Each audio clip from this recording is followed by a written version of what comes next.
অতএব মুস্তাহাব এই তিনও ভাগে ভাগ করা, কিন্তু এটা ফরজ ওয়াজিব না। তাহলে আমি পরিমাণ একটু কম রেখে বেশিরভাগই দিয়ে দিলাম। মন মানে কিনা দেখেন, মন মানে কিনা। অনেকে আছে লামসাম সামান্য একটু দিয়া আর সব ফ্রিজে ঠেলতে ঠেলতে ফ্রিজের দরজায় লাগে না, পারলে রশি দিয়া পাবে দরজা লাগে না। কারণ গোশত, পায়া, বড়ি, কলিজা, ব্যবসা সব ঢুকাইতে ঢুকাইতে ফ্রিজ বেচারা জাম হয়ে গেছে। তাহলে কোরবানি কেন করতেছি? গোশতের জন্য যদি কোরবানি হয়, এই কোরবানি করবাই না, এটা ফুর্তি। কোরবানি তো ত্যাগের না। আপনার ভিতরে ত্যাগ কতটা আছে, ত্যাগের মানসিকতা কতটা আছে? আপনি আল্লাহর রাহে আল্লাহকে খুশি করার জন্য লাখ টাকা দিয়ে গরু কোরবানি করেন, ভালো কথা। আপনার মধ্যে আসলে ত্যাগের মানসিকতা আছে কিনা প্রমাণ করার জন্য মাদ্রাসা, নতুন মাদ্রাসা হচ্ছে, সেখানে লক্ষ লক্ষ টাকার দরকার আছে, আপনি সেখানে 20,000 50,000 টাকা অকাতরে দিতে পারেন কিনা, এটা অ্যাসিড টেস্ট। সেখানে টাকা বাইর হয় না। কোরবানিতে লাখ টাকা দেন, মাদ্রাসা টাকা দেন না, মসজিদে টাকা দেন না, আরো অনেক দিনের কাজ আছে সেখানে টাকা দেন না। গরিব দুঃখী মানুষ আছে, তাদের দরকার। একজন গরিব তার চিকিৎসা মাত্র 20,000 টাকা হলে হয়ে যায়, আপনি 20,000 টাকা দিতে পারেন কিন্তু দেন না, 2,000 দেন, 500 টাকা দেন, কিন্তু কোরবানির সময় আসলে 1 লাখ টাকার গরু কিনেন। যদি আল্লাহর জন্যই হয়, স্যাক্রিফাইস যদি হয়, কোরবানিও করেন, ওখানেও দেন, কিন্তু কোরবানির সময় আছেন ওখানে নাই, তাহলে আপনার এই কোরবানিটা কি আল্লাহর জন্য হচ্ছে না নিজের জন্য হচ্ছে, আল্লাহর খুশির জন্য হচ্ছে না অন্য কোনো উদ্দেশ্য হচ্ছে? এই প্রশ্ন জোরালো ভাবে আমাদের অবশ্যই রাখতে হবে। ভাইরা আমার, এর মানে আবার কেউ এটা বুঝেন না যে কোরবানি কম হোক আমরা সেই চেষ্টা করবো না, কোরবানি আরো বেশি বেশি করার চেষ্টা করবেন। কোরবানি যত বেশি হবে তত আমাদের সব দিক থেকে লাভ।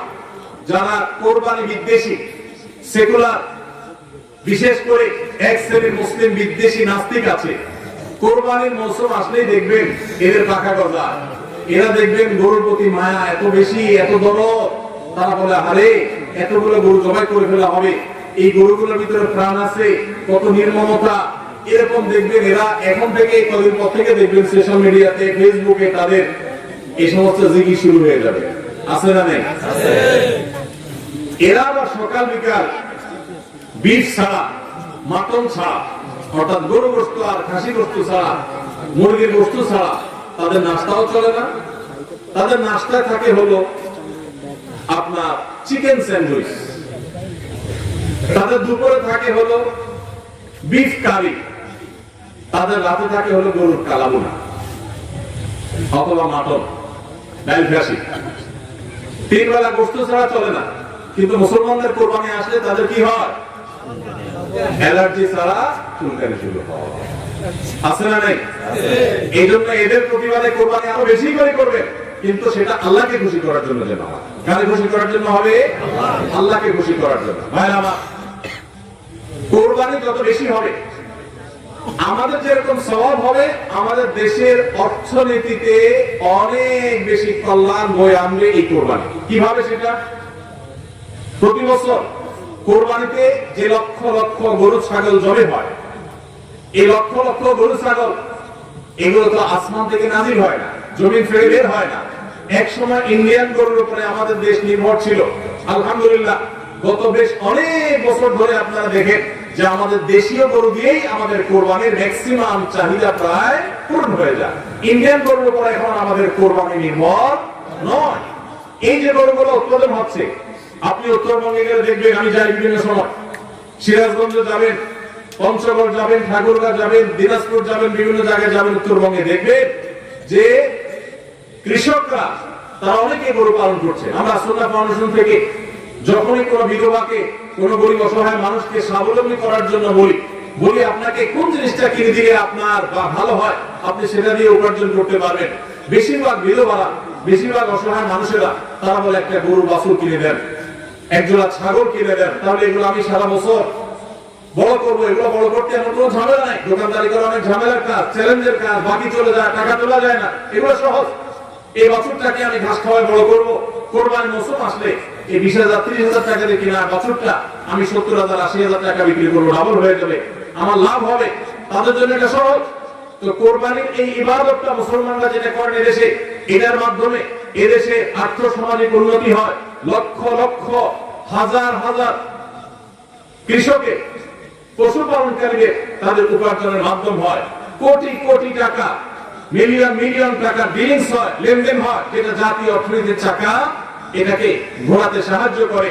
কোরবানির এই ইবাদত এটা আমাদের অনেক গরিব অভাবী মানুষের পুষ্টির যোগান দেয়। আপনারা জানেন অনেক গরিব মানুষ আছেন কোরবানির মৌসুমে মন ভরে একটু গোশত খেতে পারেন, সারা বছর গোশতের দামে চলেছি বেচারা কিনে খেতে পারেন না। তাহলে কোরবানির গোশত, কোরবানির এই উৎসব, এই ইবাদত এটার মাধ্যমে পশুপালনকারীদের উপার্জনের মাধ্যম হয়। সারা বছর যারা অপেক্ষা করে কোরবানির সময় পশু জবাই করে, পশু বিক্রি করে আবার তারা পশুপালন করবে, এর মাধ্যমে তাদের আর্থিক যে অনটন আছে সেটা দূর হয়, তাদের উপার্জনের মাধ্যম হয়। আবার গরিব অভাবী মানুষ যারা আছে, যারা পুষ্টির অভাবে থাকে, পুষ্টিহীনতায় থাকে, তাদের আমিষের অভাব থাকে, তাদের খাদ্যের মধ্যে আমিষ পরিমাণ মতো থাকে না, সেই লোকগুলো এই কোরবানি উপলক্ষে এক একজন 2 কেজি 4 কেজি 5 কেজি গোশত পাইলে কয়েকদিন ধরে তারা আমিষ খেতে পারে, তাদের পুষ্টির যোগান হয়। ভাইরা আমার, এর মাধ্যমে লক্ষ লক্ষ কোটি কোটি টাকা লেনদেন হওয়ার কারণে দেশের অর্থনীতির চাকা সচল হয়। নানা দিক থেকে এর পার্থিব উপকারিতা আছে। যারা কোরবানির বিরোধিতা করে ওরা বসে বসে ওই মাটনকারী, ওই বসে বসে আপনার বিফ, বসে বসে চিকেন স্যান্ডউইচ এবং বসে বসে তারা বার্গার খাওয়া ছাড়া আর কোনো কাজ তাদের নাই। এদেশের অর্থনৈতিক উন্নয়নের পিছনে তাদের কোনো ভূমিকা নাই। প্রবাসের যে রেমিটেন্স এদেশে আছে, যত রেমিটেন্স আছে, যেটি আমাদের দেশের অর্থনীতির চাকাকে সবচেয়ে বেশি সচল রাখে, গার্মেন্টস শিল্প একটা চাকা আর রেমিটেন্স আরেকটা চাকা, এই দুইটা চাকা আমাদের দেশের অর্থনীতিকে মূলত সচল রাখে। সবচেয়ে বেশি বৈদেশিক মুদ্রা আমরা কামাই এই দুইটার মাধ্যমে। ভাইরা আমার, আপনারা নিশ্চয়ই জানেন চাঁদপুর এলাকার মানুষ, আপনারা এই চাঁদপুরে প্রায় প্রতিটা ঘরে ঘরে বিদেশি আছে না?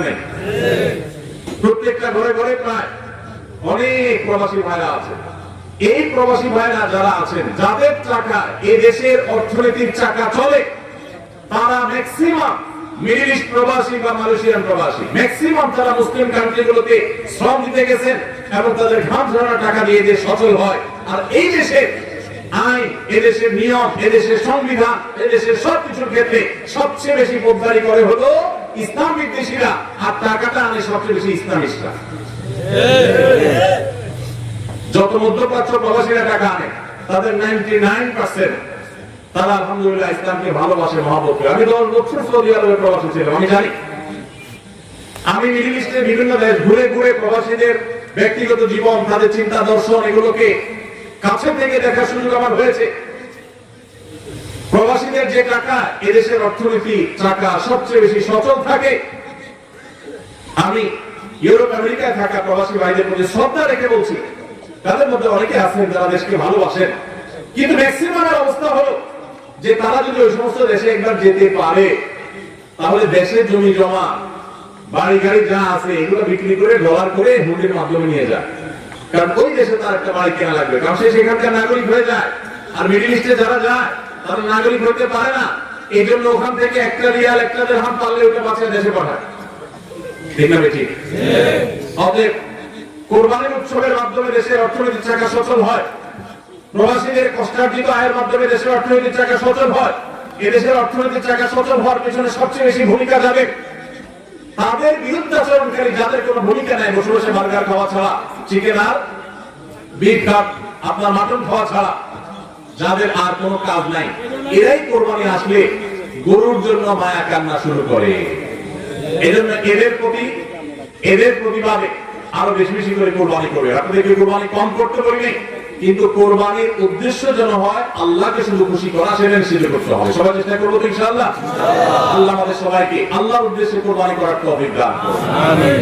তাহলে কোরবানি আসার আগে আগে নিজেকে নিজে জিজ্ঞাসা করবেন, পরিবারের সদস্যরা বসে নিজেদের মধ্যে পর্যালোচনা করবেন যে আমরা কোরবানিটা কেন করছি, আমাদের উদ্দেশ্যটা কি। আমাদের উদ্দেশ্য হবে আল্লাহর নির্দেশ পালনার্থে আমি আমার অর্থ করি এটা ব্যয় করলাম। একটা পশু কিনলাম, ঈদের আগের রাতে কিনবেন না, পারলে 2-4 দিন আগে কিনবেন। যত বেশি আগে কিনতে পারেন তত ভালো। কিনলে ওই পশুটাকে আপনি নিজের হাতে খাওয়াবেন, গোসল করাবেন, ওইটাকে প্রতিপালন করবেন, ওটার যেটা মায়া হবে। এরপরে সেই পশু যখন জবে হবে নিজের কাছে একটু খারাপ লাগবে, এটা এক ধরনের স্যাক্রিফাইস। ফজর নামাজ যখন পড়বো মনে চায় না, তারপরে কষ্ট করে উঠে পড়বো, এটা স্যাক্রিফাইস। তো কুরবানি এই ইবাদত আমাদেরকে স্যাক্রিফাইস এবং ত্যাগ শিখায়। আল্লাহকে সন্তুষ্ট করার জন্য আমরা যেই কোনো ধরনের স্যাক্রিফাইস করার চেষ্টা করবো। আল্লাহ আমাদের সবাইকে তৌফিক দান করুন। ভাইরা আমার, আমাদের কুরবানি যেন অর্থবহ হয়, বিশুদ্ধ হয় এবং আমাদের কুরবানি যেন ত্রুটি মুক্ত হয়, এই ইবাদতের সওয়াব যেন আমরা আল্লাহর কাছে লাভ করি, সেজন্য দ্বিতীয় যে পরামর্শ দিতে চাই বা যদি আমটি কথা বলতে চাই সেটি হলো কোরবানির পশু এটা যারা বানাবে সে সমস্ত কসাইদেরকে উপযুক্ত মজুরি আমরা দিব, তাতে কোনো কার্পণ্য করব না। কিন্তু কোরবানির পশুর কোন গোশত মজুরি হিসাবে দেওয়া যাবে না। কোরবানির পশুর গোশত যদি মজুরি হিসাবে দেন তাহলে সেটা জায়েজ হবে না, আপনার কোরবানি হবে না। মানুষ যদি এতগুলো বিপুল থাকেন তাহলে তো আসে না, আপনাদের কিসে কাজ। তো যেটা বলছিলাম যে কোরবানির পশুর গোশত এটা যে কসাইরা বানায় সেই কসাইদেরকে কোরবানির পশুর গোশত থেকে কিছু দেওয়া যাবে না। এখন আপনি বলবেন ভাই কেমন কথা, যেই বেচারা কোরবানির পশুটা জবে করলো, সরি গোশতটা প্রস্তুত করলো, চামড়াটা ছিললো, এত কষ্ট করে বানাইলো, গোশতগুলো সব নিয়ে বাসা তুলে যাবো আর তার কিছুই দেবো না, কেমন হয়? দেখতে মনে হচ্ছে এটা অমানবিক না? আসলে কাহিনী ভিন্ন। কাহিনী কি? কাহিনী হলো কোরবানির পশু আমরা যখন জবাই করলাম বিসমিল্লাহ আল্লাহু আকবার আল্লাহুম্মা মিনকা ওয়ালাক, এটা যখন জবাই করলাম আল্লাহর নামে, তখন এই পশু আল্লাহর নামে জবে হয়ে গেছে। এটা মূলত যেটা বললাম গরিব দুঃখীকে দেওয়ার কথা, কারণ আমরা যখন যাকাত দেই সাদকা দেই তখন কি ওটা নিজে খেতে পারি? আর তাহলে কোরবানির গোশত তো খাইতে পারার কথা না, কিন্তু আমরা খাইতে পারতেছি কেন? আল্লাহ তাআলা এই একটা আর্থিক ইবাদত আল্লাহ কবুল করেছেন। আমরা যখন সহিহ নিয়তে যদি করে থাকি আল্লাহ কবুল করে ভগবান ঠিক আছে তুমি তোমাকে দিলাম, তুমি খাও আমার তরফ থেকে, আল্লাহ তরফ থেকে আমি খাই। তো এই কোরবানির গোশত এটা বিক্রি করা জায়েজ আছে না জায়েজ নেই? না জায়েজ। কেন জায়েজ নেই? কারণ এটা তো ওই যে আল্লাহ আমাকে হাদিয়া দিয়েছেন গ্রহণ করার জন্য, আল্লাহর নামে দিয়ে দিয়েছি, এটা আমি বিক্রি করার সুযোগ। এখন কসাইকে যদি আমি গোশত দেই পারিশ্রমিক হিসাবে তাহলে এটা একরকম বিক্রি করার মতো হয়। কিভাবে? তিনি কষ্ট করেছেন তাকে তার বিনিময় দিলাম, তাহলে বিক্রি করার মতোই হলো। আমি গোশতটা তাকে একটা বিনিময় নিয়ে দিলাম, গোশত দিয়ে টাকা নিলাম, বিক্রি করা এটা, এখানে গোশত দিয়ে শ্রম দিলাম, একই জিনিস। এই জন্য এটা জায়েজ নাই। তাহলে কি করবেন? কসাইকে তার ন্যায্য মূল্য দিবেন, একটা গরু বানানোর জন্য যা লাগে তা পুরাটা দিবেন এবং আগে ভাগে এগুলো চুকায় নিবেন। মুশকিল হলো কসাইরা জানে যে একটা গরু বানাইতে হয়তো বাজার দর অনুযায়ী 10,000 টাকা নিত, এখন সে 8,000 রাজি হয়ে গেছে। কেন 8,000 রাজি হয়ে গেছে? কারণ সে জানে তার সাথে আরো যে 3 জন 4 জন থাকবে, সবাই আপনি কমপক্ষে এই 4 জনকে যদি 2 কেজি করে বা 3 কেজি করে গোশত দেন তাহলে 3 4 12 কেজি হবে। তো 12 কেজি গোশতের বাজারে দাম কত? হ্যাঁ, তাহলে চিন্তা করবে সে যে আমার তো এই দিক দিয়ে 2,000 টাকা ছাড় দিলাম আর পাইলাম তার সাথে আরো অনেক বেশি। এই জন্য কসাই কম টাকা রাজি হয়ে যাবে। কসাইকে এই জন্য আগে আগে বলে দিবেন, শুনেন কথা শুনেন ভালো করে, গোশত কিন্তু আপনাকে এক কিছু দেবো না, আপনি কত নিবেন সেটা আপনি চুকান, আমার খাটলে নেবো না হলে অন্য কসাইয়ের সাথে আলাপ করবো, কিন্তু আগে মাথায় এটা রাখেন আপনার কিন্তু আমি গোশত দেবো না, টাকা যা নেওয়া নিবেন। নবী করিম সাল্লাল্লাহু আলাইহি ওয়াসাল্লাম আলী রাদিয়াল্লাহু আনহুকে এটা বলে দিয়েছেন, কুরবানি করার সময় বলে দিয়েছেন, দেখো কসাইকে কিন্তু কুরবানির গোশত দিবা না, কুরবানির গোশত শুধু না, কুরবানির গোশত কোনো কিছু বিনিময় দিবা, তাকে টাকা দিবা আলাদা, যত টাকা লাগে সেটা দিবা, গোশত দিবা না, তাহলে বিনিময় হয়ে যাবে, জায়েজ হবে না, তোমার কুরবানি হবে না। এই জন্য ভাইরা এই জিনিসটা আমাদের সাবধান থাকতে হবে, কসাইকে কুরবানির গোশত বিনিময় হিসেবে দেওয়া যাবে না। হ্যাঁ, কসাই যদি গরিব হয় তাহলে সেক্ষেত্রে অন্য গরিবকে আপনি আধা কেজি করে দিচ্ছেন, কসাইরও আধা কেজি দিতে পারেন, অন্য গরিবকে 1 কেজি করে দিচ্ছেন, কসাইরও 1 কেজি দিতে পারেন, কিন্তু কসাই হিসাবে না। সেটা হলো তিনি যদি কসাইগিরি নাও করতেন তারপরও আপনি তাকে দিতেন যতটুকু দিবেন, এর বেশি যদি আপনি দেন এবং সেটা যদি বিনিময় হিসাবে দেন তাহলে কি হবে না, জায়েজ হবে না। এই একটা মাসআলা না জানার কারণে আমাদের অনেকের কোরবানি এটা নিয়ে টানাটানি দেখা দেয়। নাম্বার 3 এবং শেষ পয়েন্ট হলো কোরবানির পশুর গোশত এটা আপনি আহরণ করতে গিয়ে মাথায় রাখবেন যে কোরবানির পশুর রক্ত, বুড়ির ময়লা এগুলো যেন আশপাশের পরিবেশটা নষ্ট না করে।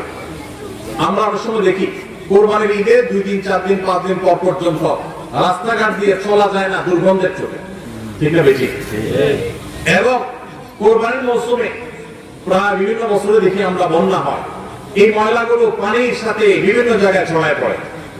বিশেষ করে আমাদের বাইরে আশেপাশে রাস্তাঘাট দিয়ে পথচারীরা যখন চলে, আপনার কোরবানির পশুর দুর্গন্ধ, এটার ময়লা, রক্ত, এগুলো যদি আশপাশে পরিবেশ নষ্ট করে, মানুষের নাক ভরে, মানুষ অসুস্থ হয়, নানা রকমের রোগ তৈরি হয়, এখান থেকে নানা রকম রোগ বালাই ছড়ায় এবং মানুষের কষ্টের কারণ হয়, তাহলে কোরবানি দিয়ে আপনি সওয়াবের পরিবর্তে গুনাহ হওয়ার আশঙ্কা।